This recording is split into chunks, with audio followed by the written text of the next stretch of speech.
Hey guys, welcome back to the channel. Today is going to be another Canadian Soldier Reacts video. And today we're going to be looking at what appears to be a promotional video by the Canadian Forces. They call it CAF Story Get Out the Door. Now, I've watched this through already, or most of the way through already. And I'm going to be saying a few things that may sound a little critical here. But rest assured, I'm not trying to be critical here. I'm just trying to give you the truth. This is really kind of a propaganda type video, and I think it's put out by the Canadian Forces. And it makes things sound really dramatic, and in some cases they are. But I'm going to let you in on a few inside details as things progress here. So let's get after it. So the bell rings, and this is not a test, this is not a drill, this is real. We had missions before that, but not to this scale. This was a massive attack, and Canada was about to go out the door into the unknown. Okay. The first thing that I want to point out here is that this guy's wearing a blue beret, meaning that he's Air Force. And that cap badge is an intelligence cap badge. So he's an Air Force intelligence operator. Now, anybody who's military will understand what I'm saying when I say that. These guys, in the scale of how hard life is, the infantry pretty much has it the worst, and all of the combat arms are pretty close second there. They're the ones that are on the ground in the field in trenches, sleeping in ditches, or out under the stars, and doing the actual fighting. Then comes the Navy. They're in cramped conditions. They're away in a small box roaming the seas for 6 months at a time, probably the smell of diesel that they'll never get out of their skin. And then comes the Air Force. Now, we're critical of the Air Force a lot of times, and we like to say, their idea of the field is a hotel away from their home base. And that's pretty much how the rest of the military sees the Air Force. And combat intelligence in specific, their job is to take a bunch of sources of information, put all of that together, and figure out what is happening from the least possible amount of data that they can get. So it's not that like they've got an easy job. It's a really hard job. It takes a really smart person to do. But as far as having a difficult time and being out in the front lines doing the fighting, this guy is not it. I'm Chief Warrant Officer Glenn Slowey. So, Chief Warrant Officer, for any Americans that are watching this, a Chief Warrant Officer is equivalent to one of your Sergeant Majors. 3 up, 3 down, and something in the middle kind of a thing. A Chief Warrant Officer is the highest rank that you can get as an enlisted man. So, I mean, and look at the age of this guy. He looks really, really young for a Chief Warrant Officer. So, I mean, credit where credit is due. The guy's doing well for himself. I did my 2 tours of Bosnia within 3 years of each other.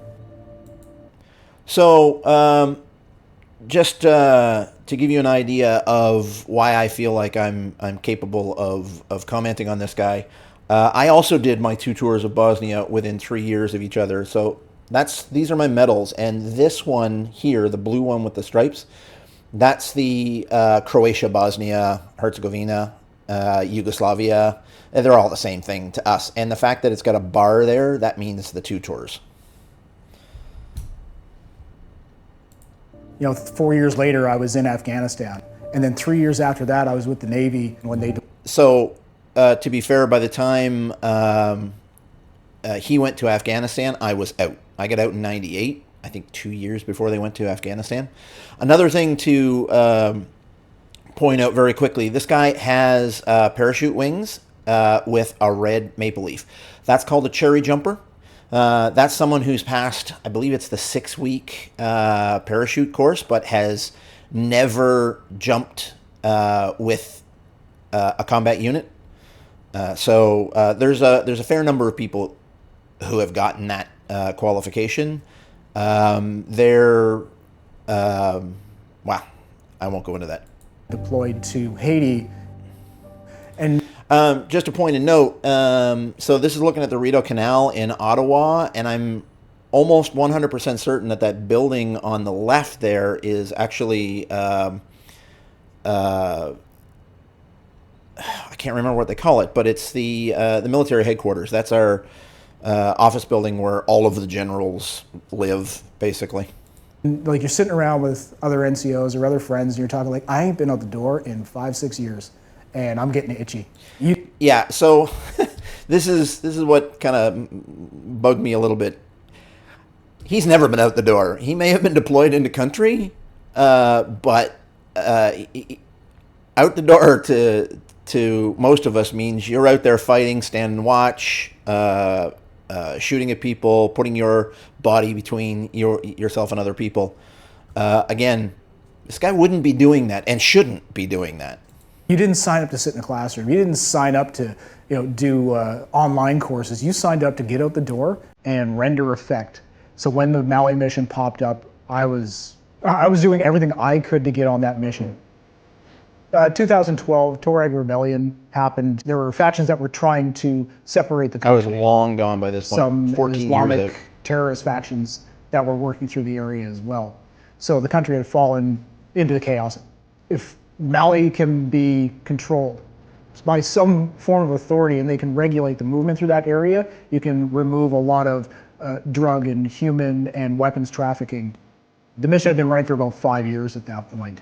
So I got to say, what they're doing here is extremely admirable and not easy. So again, I'm not trying to take anything away from what they're doing here, because wow, like it takes a lot of courage to do, even just to go into country, because even on base in country, you'll have a defense and security company, battalion. Well, probably not a battalion. They probably had a company or maybe even only a platoon.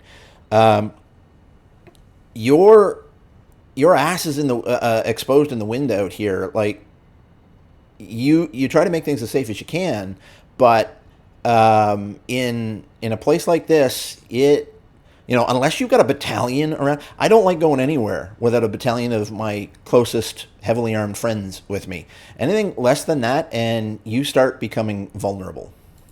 There was some capabilities and capacities that they didn't have on station. And that was where Canada came in with heavy lift capacity as well as medevac. And that was our... So heavy lift capacity, that's interesting, because we have a severely limited heavy lift capacity. In fact, most of the time we're borrowing heavy lift capacity from someone else. So what you're looking at here is a Chinook helicopter. We in 1RCR we use these a lot for deployment. There's the Navy has a version of these called the Sea King that looks very similar.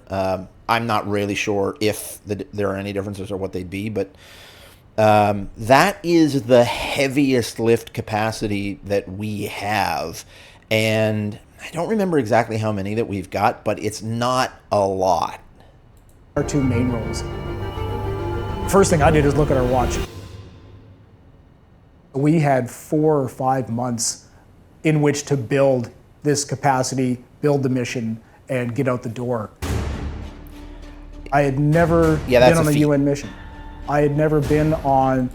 So, as far as UN missions, so I've been on NATO missions, multiple. In fact, that when he said he was deployed, but never been on a UN mission, that Bosnia mission was actually a NATO mission. You can see by the NATO symbol here, and then these other two here that you see are UN missions. Yeah, and this is so for the NATO missions we wore just our normal berets, but for the UN missions we wore the UN berets. Roto Zero. I had never been a senior NCO. I'd never been to Africa. Never done a Roto Zero. So much we had to learn. I was Snow Goose This 52. is why you joined. This isn't a job. This isn't, going to an office or going to a factory. This is way beyond that. Actually, well, and the These first are Gulf new War. conditions for a lot of people. You prepare for them, but when you get on the ground, it's a whole different creature.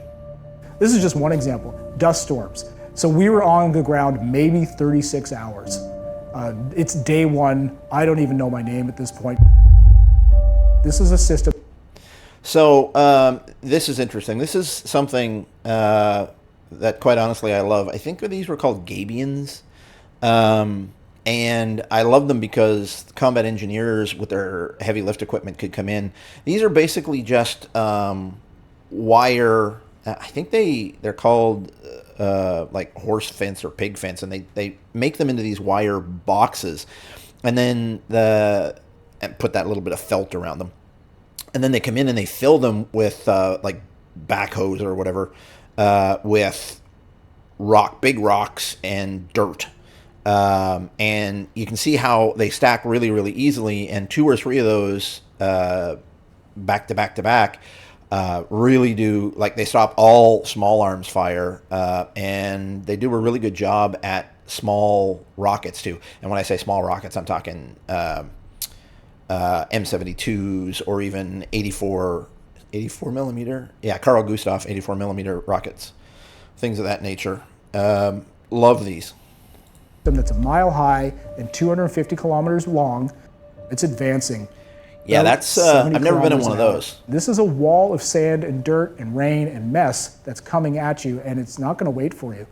The very first boots on the ground. The thing about that, though, is, and again, I'm not trying to take away from what he did, because I believe what he did was brave and important and difficult, but he's not the one that's out on the guard post standing there while that wall of dust is coming through there. He's back in probably his ISO trailer or his bunker, waiting out the storm, while my buddies are out there watching to make sure no one's taking advantage of that dust storm.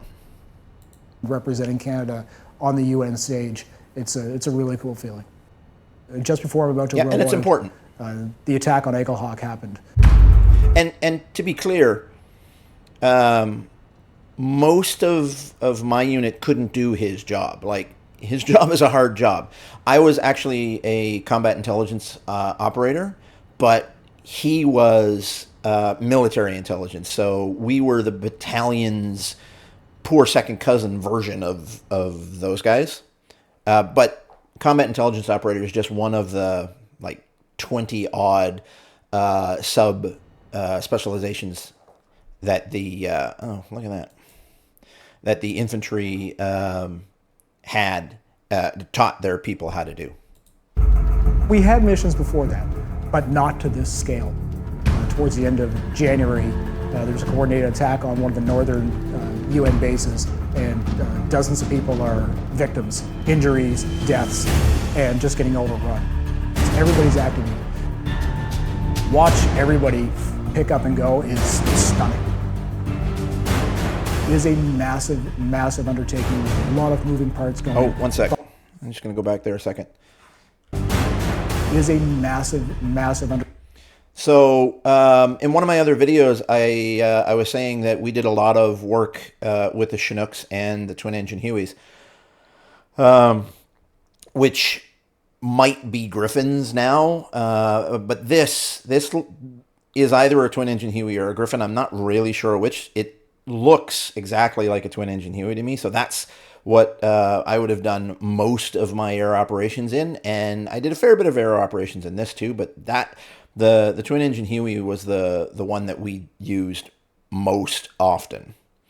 These were the real workhorses of the Mechanized Infantry Battalion 1 RCR. Undertaking with a lot of moving parts going, but seamless, absolutely seamless. And before you know it, inside a couple of minutes, the blades are spinning, and a few minutes after that, they're up and going. And that bird can haul. We were more than just it's a nice bird. A taxi or an ambulance. We were a flying trauma center, running back and forth, picking. So I was also in the first Gulf War. That's the medal right there for the first Gulf War. And I was at Defense and Security for the Forward Surgical Hospital. So we did this kind of an operation for during the first Gulf War. Whoops. People up, loading people in, security is on the ground, making sure that the aircraft is safe. Medics are doing their fantastic work, getting people assessed. Medics have a tough job. So in the infantry, we always had medics attached to us, and they would carry all the same basic kit as we did. They didn't carry the heavy weapons and stuff, but what they carried was all of the medical equipment. So most of the time, they'd have a pack on their back with all the same stuff that's in my pack, plus then they'd have the medical pack on their front. Like, these guys humped. And get them back to our hospitals in Gow or wherever and girls. We have to take them.